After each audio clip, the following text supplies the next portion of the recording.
What is the most messed up thing you have eavesdropped? I was listening to two of my kindergarten students talk about Christmas the day before break. One asked, "Do you believe in Santa?" The other replied, "Yes, but he doesn't come to my house because I'm in foster care."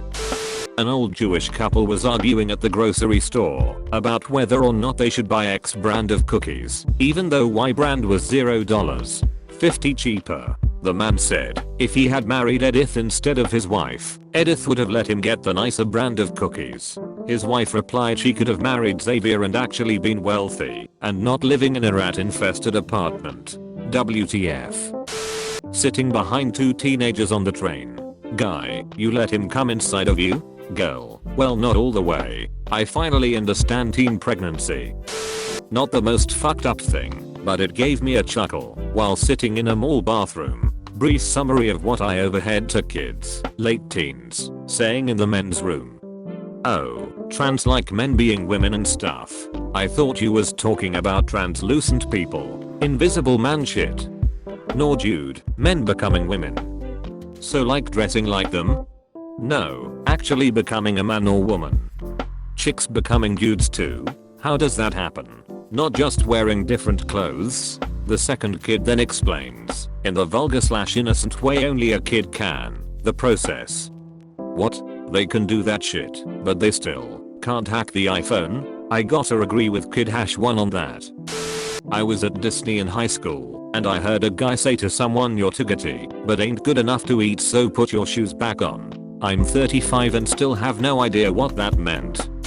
When the police showed up at my door to tell me that my upstairs neighbor was dead, I overheard the EMTs say we are going to have to double bag him.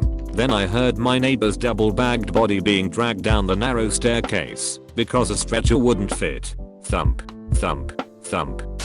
I was a waitress, and I just took an order from a table of students that were all 18 plus. One of them seemed pretty dim with the questions she was asking me, but nothing too stupid. One of her friends ordered duck gyoza. As I walked away I heard her ask her friends what a duck was, and them start to explain. How the hell do you get to be over 18 and not know what a fucking duck is? I was upstairs in the church organ loft looking through music on a quiet weekday. Downstairs I heard a conversation going on, so I peered over the loft railing and saw the pastor sitting in a pew, talking with a young female. She was telling him that she was strongly attracted to the church's deacon, a single guy, early 30s, and wanted to know if he would introduce them. I could tell that the pastor got flustered because he had eyes on the deacon to become a priest, not to date women. For her part, the girl told the priest that she wanted to save the deacon from a boring life of celibacy. I only had her, so I didn't have to go to work my mother about my younger sister. Turns out that as I got old enough to need less supervision, my mother realized that she'd suddenly be expected to actually make financial contributions like a normal person. That clearly wasn't for her, so accidentally got pregnant again. Took me a long time to realize what I'd actually heard. My husband and I were at McDonald's. We took our son to the play place to try to let him burn off energy so we could finish grocery shopping. A mother was in there with her 3 kids. One by one she would make each one of them sit down and was interrogating them. "Where did your dad sit at the spring concert? Who did he sit by? Did he sit by Mason's mom? Did he talk to any of the other moms? Was he laughing and smiling when he talked to Carter's mom? Did you guys come right home afterwards?" She was writing it all down. Each child was not allowed to go play unless they answered her questions. WTF. Worked at a summer camp for a few years. I'm convinced kids don't realize you can hear them, even when you're in the same room literally 3 feet away, unless you're looking directly at them. Best conversation I ever heard was between 2 9-year-olds. Kid 1, my brother is totally going through puberty and he's only 11. Kid 2, lucky. Kid 1, I know he even has armpit hair. Kid 2, if I had armpit hair I'd shave it off and glue it on my face. Kid 2, that's a great idea, me.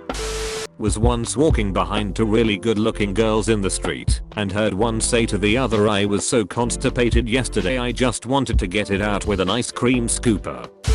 Not fucked up, just sad. Around 2004 or 2005, I was at a meeting. During a bathroom break, I heard two men talking. One of them had a brother who was killed in the 9/11 attack on the Pentagon. Shortly after the attack, the brother's widow gave birth to their second child. A year or so later, the mother died of cancer. The man speaking adopted his brother's kids. He and his wife had never planned on having kids, but they stepped up to raise them. It was a big adjustment, but he loved the kids and was doing the best he could for them. Dunno if this qualifies, but it should. I was photographer at a wedding, and while the bride was getting ready I heard two bridesmaids, mid-20s, talking. One said to the other about how she had recently found out that beans, probably as in the baked variety, were not bits of potato as she had always thought.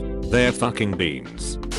I was traveling with a friend, through Honduras, and in the hostel we were staying at we met this cool Aussie lesbian. One morning they were chatting right next to me as I woke up, but didn't immediately get up and start talking. I realized they were talking about me. My friend, who I had known for a few years and had a FWB thing with in the past, was telling her that she thought I was transgender. I'm not. It was really strange to hear someone tell an almost complete stranger her opinions about my own personal gender identity. My dad's girlfriend is a special education teacher. I heard her telling my dad about a student she had with Down syndrome. The kid had pretty shitty parents and lived in the rough part of town. Anyways, he never brushed his teeth, and as a result, his teeth were rotted and he had to get them all pulled. He was given pain medication, but his mother ended up taking all the pills herself. The boy would be in so much pain in class that he would have to be taken out of class because he couldn't stop yelling. He yelled so much that the stitches in his mouth ultimately ripped. As far as I know, the boy still lives with his mother. I don't know why nothing was done about this. It makes me angry. First day of high school in a new town in a new province, and I'm just trying to convince myself there will be normal people. Very first thing I walk past I will do coke or mushrooms, but not both. I was fixing a woman's computer when she got the phone call that her mother had suddenly died. She went from powerful executive assistant to fragile little girl in 3 seconds. It was heartbreaking. My brother breaking up with his girlfriend. I learned from their conversation that they used condoms for sex, even though she was pretty allergic. I picked up the house phone to find the conversation already in progress, and that's how I learned my stepdad was having an affair with his brother's wife. Sat on a bus home from work a couple of years back. An attractive young lady, blonde in her 20s, and dressed in smart business gear got on and took a seat. If you'd seen the state of the bus usually you'd understand why she caught my attention. Anyway, she picks up the phone and starts having a full conversation. The biggest 180 on a first impression I've ever had. Starts talking about her 2 kids who got taken into care because her and her ex couldn't stop beating each other up. The cracker of a quote was, "I'm not even sure they'll let me keep the one inside me yet." Or this was a soundtrack to a silent bus. Not really eavesdropping when it's so in your face, but shocking all the same as this fairly normal 20-something revealed openly her mental home life.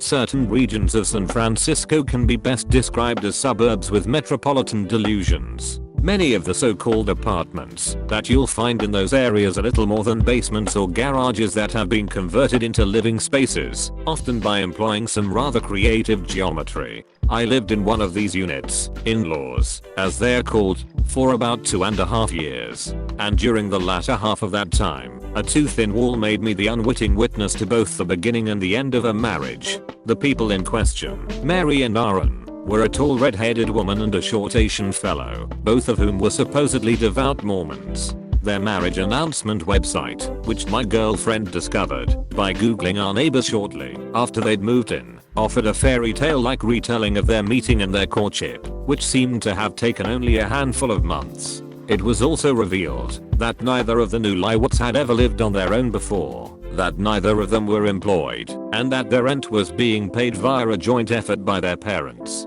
Still, they were in love, a fact which they proved time and time again with their obnoxiously loud sex. This isn't the disturbing part, but I feel a certain compulsion to explain the sound of this aforementioned lover-making. It would always begin with a long, slow moan being offered by the young woman, then grow in volume as her husband found his voice. Before long, His grunting noises would be the only ones audible, and anyone who happened to overhear would find themselves wondering if he was enjoying himself, crying, or trying not to throw up. Each session would end with Mary asking a muffled question, Aaron responding with harsh laughter, and then the telltale whine of their shower turning on. In a way, that routine was the first sign of trouble. It wasn't long before Aaron took to criticizing Mary about everything under the sun, oftentimes shouting in heavily accented English, "Your family isn't refined." I once heard him say, "You think a fun time is going for a walk? No class.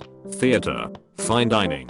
That's class." Speaking personally, I doubted if the fellow would know class if it bit him. Mary initially argued back, but as the weeks progressed, she became quieter and quieter, up until the day when the two of them started discussing baby names. The sex stopped after that, and Aaron's rants got longer and louder. He made it very clear that he looked at Mary as being a possession and a worthless one.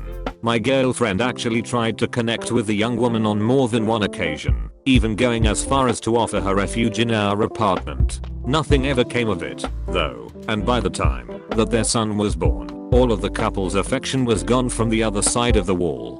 Aaron would squawk about Mary's appearance, about their screaming infant, about being pressured into finding a job, or about anything else that entered his mind. The noise got to be so bad that other people in the neighborhood actually complained to our landlord. Aaron blamed his wife, of course.